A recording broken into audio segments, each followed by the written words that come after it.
திருமணத்தை பற்றி, ஜாதி மரத்தை பற்றி, சடங்குகளை பற்றி எல்லாம் என்னோட மக ஒரு இன்டர்வியூ கொடுத்துருக்காங்க.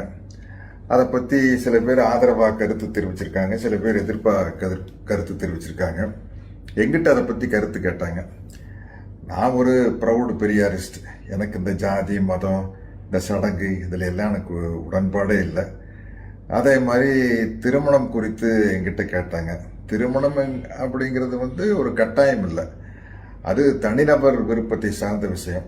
திருமணம் செய்கிறதாட்டும், ஒத்து வராட்டி டைவர்ஸ் பண்ணுறதா இருந்தாலும் சரி, இல்லை தனியாகவே வாழ்ந்துட்டு இருந்தாலும் சரி, திருமணம் இல்லாமையே நமக்கு ஒரு குழந்தை வேணும்னு ஆசைப்பட்டாலும் கூட இன்னைக்கு இருக்கிற மெடிக்கல் ஃபெசிலிட்டியில், மருத்துவத்துறையில் இன்னைக்கு இருக்கிற டெவலப்மெண்ட்டில் அதுக்கான வாய்ப்புகள் இருக்குது. அது சரியாக அமையலாம், சரியாக அமையாமலும் போகலாம், பட் அதுக்கான வாய்ப்பு இருக்குது.